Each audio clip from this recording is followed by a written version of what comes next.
Mucho gusto que está aquí en el estudio, por fin. Rodrigo Pérez Alonso, ¿cómo estás? Tocayo, un gustazo como siempre gusto estar aquí contigo, con el auditorio. Pues ahora sí que estamos en días ya próximos de la entrada del próximo presidente, el presidente electo López Obrador. Y bueno, pues obviamente este es un programa financiero, nos concierne el tema financiero, el tema de la economía. Y lo que estamos yo creo que viendo, al menos en las últimas semanas, en donde se ha estado pronunciando sobre diversos temas el presidente López Obrador, el presidente electo, estamos viendo un fenómeno interesante, en donde por una parte están los técnicos y por otra parte pues están los rudos, ¿no? Los rudos y los técnicos tal vez. ¿Por qué lo digo? Hace algunos días estuve en una reunión, tuve oportunidad de hacer una reunión con un funcionario que por obvias razones pues prefiero no mencionar. Y básicamente lo que nos decía, lo que le ha dicho al sector empresarial es justamente esta visión, ¿no? Están los que quieren mantener a López Obrador en el centro y aquellos que quieren pues radicalizar la agenda no solo política, sino también económica. ¿Por qué lo digo? Porque en últimas fechas, en las últimas semanas, pues hemos visto cómo al menos en el Congreso se han presentado iniciativas que han afectado, al menos en la percepción, a los mercados. Como tú bien has dicho en muchas ocasiones en tus programas de radio y televisión, los mercados pues es el conjunto de personas que van y ponen de su dinero en, obviamente en una bolsa de valores, en bonos, etcétera, y instituciones, por supuesto, también que hacen lo mismo. Y como lo has dicho tú en muchas ocasiones, pues son irracionales a veces, no se van por la calentura, digamos, por lo que ven en un principio. Y lo que nos mencionaba este funcionario es justamente que, y creo que tiene razón, que los mercados han estado muy nerviosos después de la cancelación mediante esta consulta del nuevo aeropuerto, y el tema principal es, ante ese nerviosismo, cualquier movimiento que parezca brusco, como estas iniciativas que se han presentado en el Congreso en materia de afores, en otras materias diversas, en temas bancarios, comisiones, etcétera, pues han afectado esta percepción de estabilidad que necesitan los mercados. ¿Por qué también lo digo? Porque al final son iniciativas nada más, no son, digamos, dictámenes de las propias comisiones, no han pasado más allá, pero lo que sí es que justamente en el tema económico, que es uno de los fundamentales, pues causa mucho nerviosismo este tema, ¿no? ¿Qué dirías de los reflejos de la que será la próxima administración a partir del sábado? Porque luego de, bueno, la decisión del aeropuerto, pues ya vimos los efectos, pero sobre todo ahora que está revisando los mercados, donde empieza por lo menos a expresar en el IPC, en el índice de precios y cotizaciones de la Bolsa Mexicana de Valores, pues se ve una caída, pero sobre todo a partir del 8 de noviembre, cuando Ricardo Monreal presenta su propuesta de eliminar las comisiones bancarias. Y salió el secretario de Hacienda, el próximo secretario de Hacienda, ese día en la tarde, y al siguiente día, ya antes del cierre del mercado, el propio presidente electo. ¿Cómo has visto los reflejos de la próxima administración? Porque seguramente esto lo iremos viendo entre estas dos posturas que tiene la próxima administración, que es ciertas agendas radicalizadas y otras más pragmáticas que están entre el centro, incluso pues manteniendo México en la misma lógica que ha tenido en las últimas décadas en materia económica. ¿Qué dirías de los reflejos? Pues mira, yo te diría finalmente o principalmente que el punto de partida de esta incertidumbre y de este tema de, digamos, de brincos salvajes de los mercados y sobre todo de los analistas que están invirtiendo en México es principalmente la incertidumbre o la incertidumbre jurídica, sobre todo del nuevo aeropuerto. ¿Por qué? Porque son inversiones muy grandes y a raíz de eso, obviamente, el próximo gobierno va a tener que pagar en términos conservadores, así muy conservadores, hemos calculado alrededor de 300,000 millones de pesos.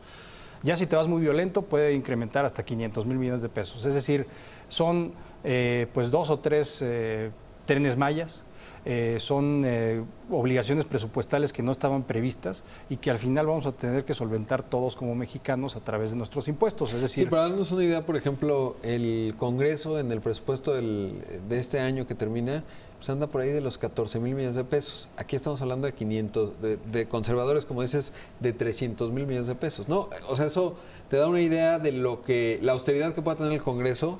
Pues es una coma con respecto a la cifra, digamos, del impacto económico en el presupuesto, ¿no? Así es, al final todo este ahorro, por así decirlo, mediante los recortes a los burócratas y una serie de medidas que han estado implementando, están anunciando, pues se van a ir por la borda pues, a raíz de esta cancelación.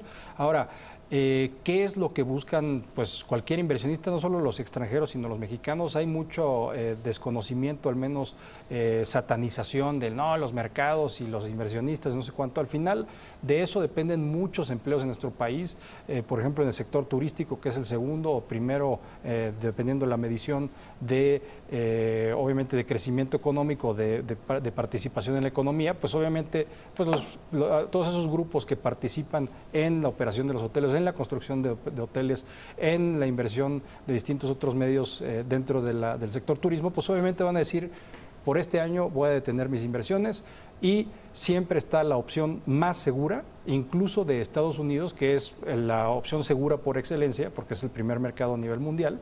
Entonces, ellos tienen unas tasas bastante atractivas. Y entonces, ¿qué ha estado pasando en México? Pues obviamente el Banco Central, el Banco de México, ha tenido que reaccionar incrementando a 8% esas tasas, pero todo esto de nuevo genera esta incertidumbre. Y lo importante y lo interesante también es que en estas reuniones que al menos he estado presente con empresarios, etcétera, y funcionarios de gobierno, pues sí puedes ver muy claramente quiénes son los pragmáticos, si lo quieres ver así, ni siquiera los técnicos, los pragmáticos, y los que tienen una agenda un poco más ideologizada, ¿no? Ahorita estamos viendo, por ejemplo, el tema de Paco Ignacio Taibo, pero ese es otro tema aparte. Estamos hablando de que está dividido en dos, y lo interesante y lo importante va a ser mantener a López Obrador en el centro, mantenerlo alejado de estas agendas un poco radicales, para mantener esta estabilidad de la economía y mantener la estabilidad de los ingresos y, por supuesto, de los mercados, ¿no? ¿Cuál es tu perspectiva? ¿Crees que, cómo en la mezcla, crees que predominen, digamos, los pragmáticos? Pues puede ser interesante. Ya se han reportado en diversos medios que algunos pragmáticos incluso le han renunciado antes siquiera de entrar al gobierno, justamente por este tipo de medidas. Se menciona incluso que Alfonso Romo, el pragmático por excelencia, porque es empresario, tiene una agenda mucho más centrada, en algún momento renunció a este cargo justamente por la cancelación de Texcoco. Y es que él comprometió su opinión, supongo que en algunos de estos foros que habrás participado, pues en varias ocasiones él dijo: no se preocupen, el aeropuerto va a continuar, me refiero al de Texcoco, y pues se dio la sorpresa, ¿no? Ese 29 de octubre. Así es. Entonces el tema central es qué tanta movilidad tienes dentro del gabinete o dentro del propio gobierno si eres pragmático, y qué tanto te va a escuchar el presidente electo una vez que esté sentado en la silla. Ese es el tema principal, y creo que pasa lo mismito en Estados Unidos con Trump.